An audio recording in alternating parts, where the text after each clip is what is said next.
guys, and welcome back to another video here with Angel B Designs. I'm Angel B. If you are new, welcome. If you're not, welcome back. In this video today we are talking tumblers, okay, the 20-ounce skinny tumblers. On my channel, the most requested video, or I'm sorry, not the most requested, but the most viewed video on my channel is a 20-ounce skinny tumbler video, in which I still get so many views and so many questions on that video.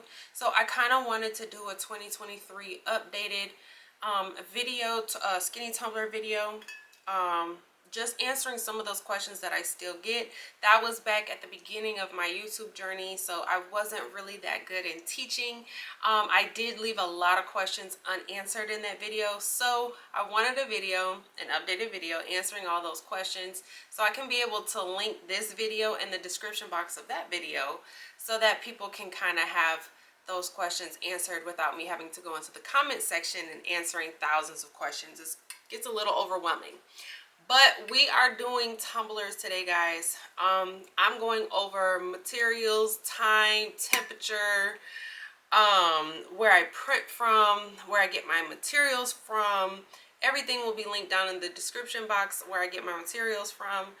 And this video will be answering everything.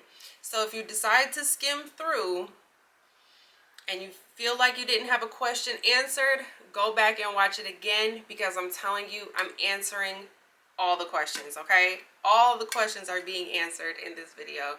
So in the off chance you watch the whole video and there was a question that I did not answer, put it in the comment section, and I'll go ahead and get it answered for you. But this is what we're doing today, so go ahead and stick around. All right, guys, so I do print from Silhouette Studio. In my previous video where I was talking about the 20-ounce tumblers, I didn't go into detail about what I was printing from, what software I was printing from, but I do print from Silhouette Studio.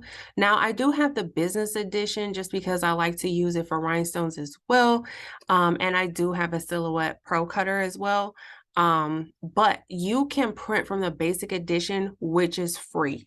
In the previous video that I have on my channel where I did the Hocus Pocus tumbler, I was using the Silhouette Studio basic edition, which is free. All I do is upload my image here, I size it to where I need it, and then I click print. That's all that I do. You don't need a cutter to do it. You don't need a cutter to download it or anything like that. It's the Silhouette Studio basic version. I will try to remember to leave a link down below for you guys to go ahead and get that downloaded, but it is free, okay?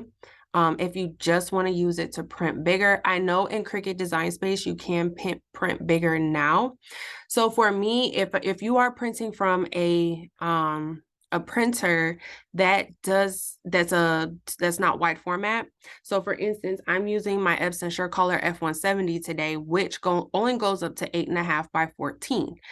So when I'm trying to print out this image that is 9.2, I printed it at 9.4 by 8.3. In Silhouette Studio, it allows you to be able to manipulate the image so that I can fit it. So I know it doesn't look like it's fitting here in the print border, but when I go to print it, it does print. And I'll show you that when I show you the printer. But in Cricut Design Space, it won't allow me to manipulate the image to fit on the 8.5 by 11 paper. It tells me that I have to make the image smaller.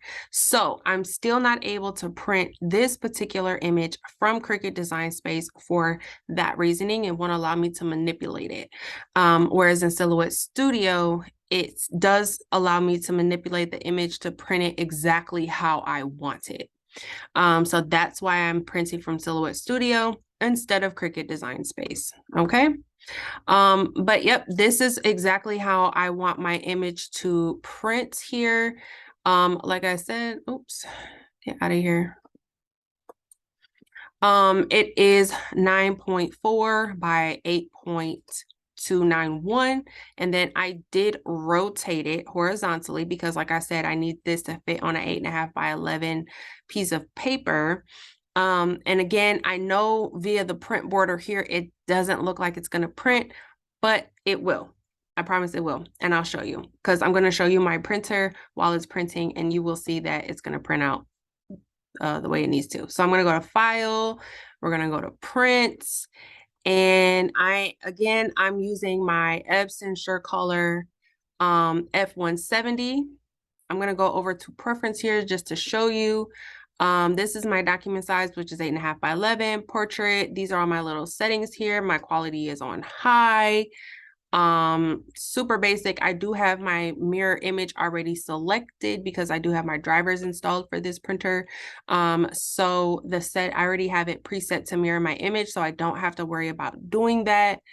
And then I'm just going to go ahead and click OK. That's all that I'm doing. And then I'm going to print. I did already print it out and record it and everything. So the next image is, I'm sorry, the next, thing you guys are going to see is going to be me showing you my printer, as well as it's going to be this image is going to be coming out of the printer. So I'm going to get this all printed and we are going to start putting it together to sublimate. All right, guys, so this is the printer that I am using. I have the Epson SureColor F170, which the biggest you can print with this is 8.5 by 14. This is a sublimation printer. This is not one that you convert. It is already sublimation ready when you purchase it. I will have a link for this down below. I want to say Heat Transfer Warehouse sells them, but I do have to double check. Wherever I can find this printer, I will have a link for it down below. If it's Heat Transfer Warehouse, there will definitely be a link for it. But yeah. It's the Epson SureColor F170. It is a sublimation printer. I did not have to convert it. And again, it does print 8.5 by 14. The 8.5 by 14 would be a rear feed. This is 8.5 by 11 that I'm printing on here. And then they do have the SureColor F570, which is the wide format version of this printer. Okay, but that is my printer. All right, guys, so I do have my print here. Now, one of the things I do want to talk about in detail is my materials. A lot of people are still asking me a lot of questions. You know, they're just now getting into sublimation, asking me questions about the materials I use when it comes to sublimating tumblers. So this tumbler, there are so many different places that you can get good reliable tumblers from. In my experience, I have purchased from Etsy. I have participated in buy-ins and purchased them straight from China. I have purchased them from Amazon, and I have purchased them from, you know, individual sellers like websites and stuff like that. So I have gotten good reliable tumblers from all of these places. The biggest one, or the most expensive one, in my opinion, is Amazon. This is an Amazon tumbler. If you are interested, I will leave a link for them down below. Amazon would be the most expensive, and then the cheapest is probably if you were to participate in an actual buy-in. But doing a buy-in, you're going to set yourself back maybe 30 days. It does take about 30 days. So if you need tumblers right now, the buy-in isn't going to work. Amazon would be your best bet. They have the quickest shipping, but again, they are the most expensive. So if you have time to wait, maybe participate in a buy-in or purchase them from China yourself, or Etsy is a good runner-up in terms of quality and price. Etsy is pretty good as well. But this particular tumbler that I'm using today did come from Amazon. I will leave a link for it down below if you are interested. It is a 20-ounce skinny tumbler. Now with the skinny tumblers, most of them, they do have a very, very, very slight taper, which this one does. It's a very slight taper. It's not completely straight up and down. It does have a slight taper. But this would be considered a 20-ounce skinny straight tumbler. Okay, so that's where I got my tumbler from. Next up is my paper here. I do use a Sub. I've been using them. I really haven't switched my paper. I mean, I've tried a couple different brands of sublimation paper that, you know, some people sent me. In all honesty, the sublimation paper is all pretty much the same in my opinion. It's just that with some, you can't really tell which side is the print side, and that could mess you up a little bit. With a Sub, it's clear as day what side is the print side. Let me show you here. So I like paper that has, you know, clear signs. So this is the print side. This is, this is the print side. This is the non-print side. As you can see, it's very clear which is which. So there are some sublimation papers out there where it's a little harder to tell which side is the print side. And I don't particularly care for that kind of paper just because I don't like to sit there and try to guess which side is which. I like for it to be clearly labeled so that it's just quick. I can pull it out and I can immediately see which side is the print side and which side isn't, and I can go on about my business. But I get this from Amazon. It comes in all the sizes. So this is an 8.5 by 11, which is what I printed on today. And they come in 8.5 by 14, the 11 by 17, and the 13 by 19. So got this from Amazon as well. We'll leave a link for it down below. Next up is my painter's tape. Now, I know a lot of people do not do this method. However, it has worked for me consistently over these last 3 years I've been doing sublimation. So I'm going to stand beside it. Now, when it comes to painter's tape, you have to get the good painter's tape. I know everybody's in love with Dollar Tree. We all love Dollar Tree, or now it's the $1.25 tree. But their painter's tape sucks in terms of sublimation and going into the oven. Do not do it. I burnt mine up, almost caught on fire. Don't do it. You need the good painter's tape because it's, I guess, more heat resistant. I don't know. I've never had any issues with this one. Now, I did get, this is the Scotch Blue Original. Let me see if you guys can see. This is the Scotch Blue Original painter's tape. I got it from Home Depot. It came in a 2-pack, and I bought this like 3 years ago, and this is the second roll of the 2-pack. So it does last a long time. I mean, unless you do like a whole lot. I don't do a whole lot of tumblers, but if you do like a ton of tumblers, it'll still last you a good amount of time. This is also available on Amazon, and I will leave a link for it down below as well. Okay. Another option, which I don't have on me right now because I don't really use it, is shrink wrap. I'm not really a fan of the shrink wrap. It didn't really work for me. The painter's tape just kind of worked for me, so I just kind of stuck with it. But I do know a lot of people use shrink wrap. That is an option as well if you don't want to go the painter's tape route. I don't know the price of shrink wrap or anything like that, just because, like I said, I've never used it, but it's an alternative to the painter's tape. You can try out shrink wrap. I mean, just do whatever works for you. Last but not least is my oven. It is preheating right now, so it's kind of hot, so I'm not gonna really touch it. But this is the same oven I've been using for the last 3 years. I have tried out, you know, using the Cricut mug press, which it does work, but today I'm gonna use this just because I'm going back to the basics of tumbler making. This is the way that I've been doing it for the last 3 years. Like I said in the beginning of the video, that 20-ounce tumbler video where I made the Hocus Pocus tumbler is still one of my most viewed videos on my channel every single month, even now, even to date. Okay, now that's still one of my most viewed videos. And not much has changed in that video. I just wanted to clear, because I do still get so many questions. So I'm gonna link this video in the description box of that video for an update, because I want to make sure that all those questions that I still constantly get on that video are answered. But yes, this is my my oven here. I just walked into Walmart and I grabbed one. I'm not sure if they have this model anymore. Like I said, I did get this about 3.5-ish years ago. But I will link one. I know I saw one on Amazon. It was less than $100. I believe it was like 80 bucks. Very similar to this. It was a tiny bit different than this one. But I will link that down below. Like I said, I just walked into Walmart and purchased this one. I don't know if they still carry it, but in the event that they don't, I will have a link for one that is almost identical to this. It's a tad bit different. It's still a Black & Decker. Their model is just a tiny bit different. I think the knobs are a little bit different, but other than that, it's pretty much the same. Mine does pull out. These are the heating mechanisms in there. And then I only have temperature here, which with this oven I put on 350. I do not put on 400 because this oven gets so hot. When I did put it on 400, it burned my tumbler. So I put my oven on 350 degrees. This is for toast. We're obviously not going to be using that at all, so it is turned off.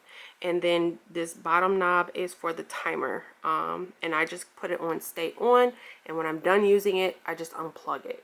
Okay, so that's it as far as my materials go. So now what we're going to do, I'm just going to jump right into wrapping. You want to make sure you take your top off. I have already kind of wiped it down with some Clorox wipes. So use alcohol, Clorox wipes, whatever you have on hand to go ahead and wipe it down.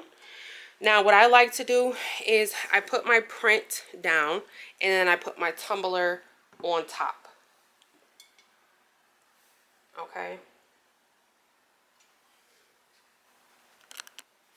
Alright, sorry about that, guys. My camera died, but what I like to do is I put my print down and then I put my tumbler right on top. And I make sure that it's nice and lined up. The top and the bottom are nice and lined up the way it needs to be. And then I bring my sides in.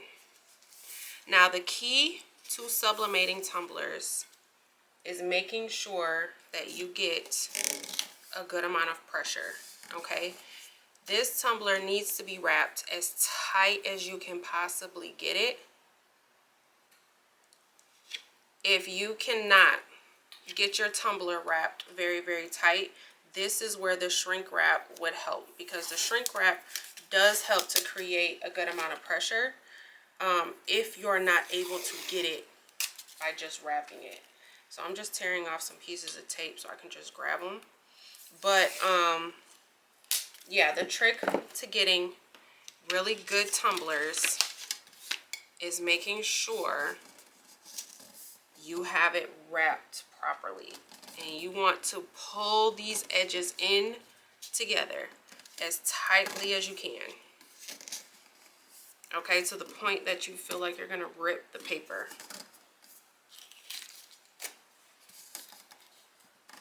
And then I tape the seam.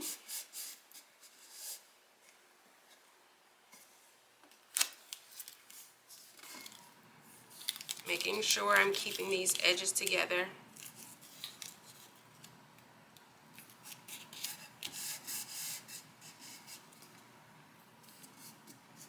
You can use heat resistant tape. You can use the painter's tape, like I said, the good painter's tape. Now here's where I take my tumbler and I kind of roll it in my hand like this. Now this is going to let me be able to feel if there's any loose spots, which I do have a loose spot up here. So I don't want that. So what I'm going to do is peel back this tape a little bit, and I'm going to have to tighten this up here because you can't have any loose spots.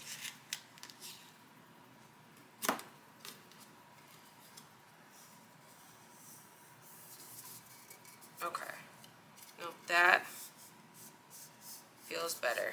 So now I'm just kind of rolling it in my hands. I don't feel any other loose spots. That feels pretty good.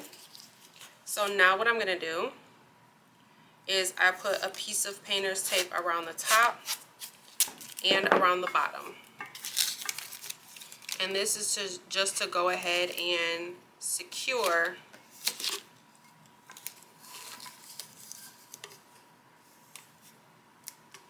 the top and the bottom. And I do roll mine onto the inside of the cup.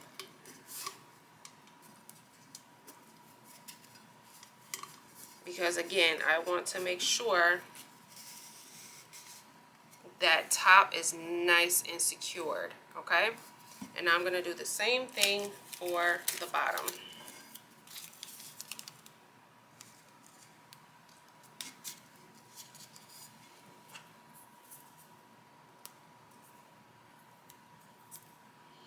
Now, like I said, if for whatever reason, if you can't get the tape tight around the tumbler like you need it to be, then get it as tight as you possibly can and add the shrink wrap. Okay, same thing. I'm going to go ahead and roll that tape down.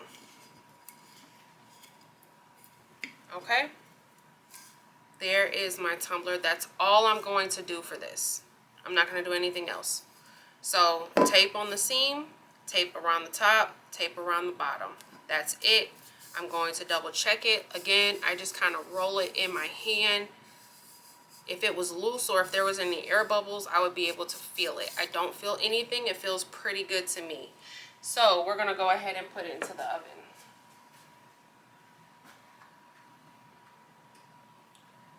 Okay. So here's our oven. Let me back it up a little bit so you all can see.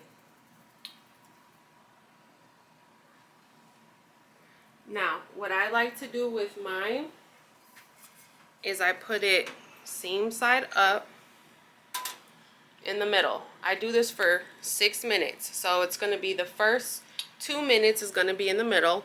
And then I'm going to roll it to the side, do 2 minutes. And then I'm going to roll it to this side and do 2 more minutes. So a total of 6 minutes. Okay? So I'm going to go ahead, let that do its thing, and I will come back when it's done. Alright guys, so it's been the first 2 minutes. So all I'm going to do is open this. And I'm just going to roll it to that side. It is hot, so please be careful. Rolling it to that side, closing it. We're doing another 2 minutes. Alright, so it has been another 2 minutes, so total of 4 minutes now. So now what I'm going to do is go ahead and roll it all the way to the other side. We're going to close it and do the last 2 minutes. Alright guys, so the final 2 minutes is up. I'm going to go ahead and unplug this. I'm going to, let me grab my gloves. I don't even have my gloves. I'm going to take this out. Now, I'm not going to unwrap it immediately just because I don't want to create any ghosting. So I'm not going to wrap it right away. Unwrap it. I'm sorry. I'm not going to unwrap it right away. But what I do want to show you guys is that I can even feel this through the gloves. It's so hot. What I want to show you guys, and you can't really see it, and it's really hot. I can feel it through the gloves. So I'm going to let this cool off for about 5 to 7 minutes. I'm going to come back. But I was trying to show you a clear way to see if your ink took is that you should be able to see the design through the white paper, especially if you're using a sub. Let me see if you all can see it. Can you see the design here? So that lets me know that, you know, here, can you see it? Hopefully the camera is picking it up, but I can see the design through the paper. So that lets me know that the it was enough time and it did its thing the way it needed to. So like I said, I'm not going to unwrap it immediately just because I don't want to create any ghosting. I do want to let it cool a little bit. I'm going to wait about 5 to 7 minutes. I will come back and we will unwrap it together.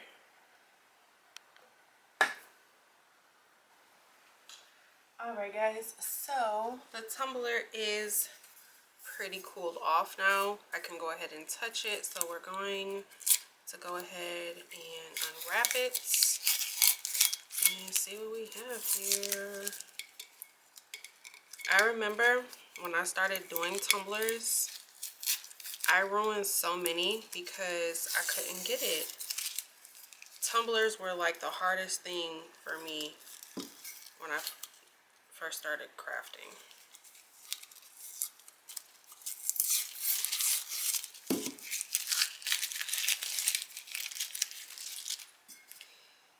And then if you're selling the tumbler, you just want to make sure, you know, you wash your top before you send it. Hand wash it, of course.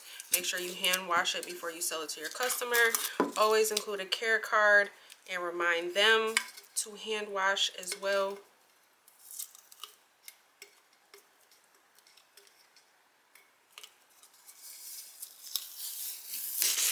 Okay.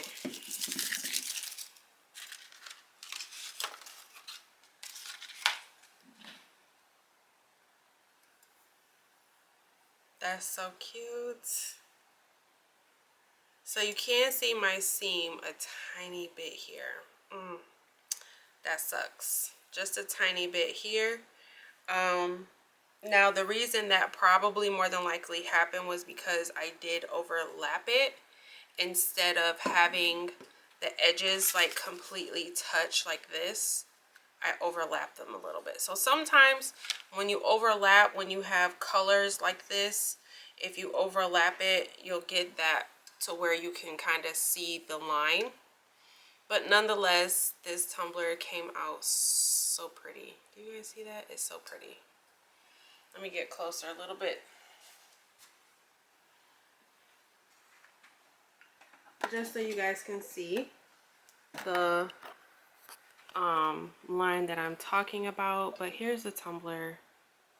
Colors are so vibrant, so glossy, but here's my line here, and you can see it pretty good. I could have did a way better job than that, but yeah, that was because I overlapped it more than likely rather than have the edges touch. I'm not selling mine, so if you are going to do a tumbler, just maybe, so I printed off the paper a tiny bit bigger just because that's how I like to work with it. But again, I don't sell my crafts. So if you are selling a tumbler and you want to make sure that that edge is really nice and seamless, I do have another tumbler that my edge is seamless. I'm gonna go get that tumbler so I can show you. I will be right back. Okay, so here is a tumbler I did where the seam, you can't even see it. Let me see if I can find it. Okay, it's right here, and literally you won't even be able to see it unless you're like, I can see it in person. I don't know if you can see that small faint seam right there. It's like when I'm holding it out or in person, you can't really see it, only if I point it out. But it's right, where is it? It's right here. And I have to like really look for it in order to see it. And what I did was, on this tumbler specifically, I brought the edges together and they were just touching, but they weren't necessarily overlapping. So, but yeah, that is all I have for this video, guys. I just kind of wanted to have an updated video to put in the description box of my other one. I really like this design. It's super pretty. But I just kind of wanted to have an updated video to be able to put in the description box of the other video, because I still get so many questions on that video. It's crazy. Every month I get so many questions on that. But yeah, that's all I have for this video, guys. Thank you so much for watching. Don't forget to like, share, subscribe, all that good stuff. Until next time. Bye, guys.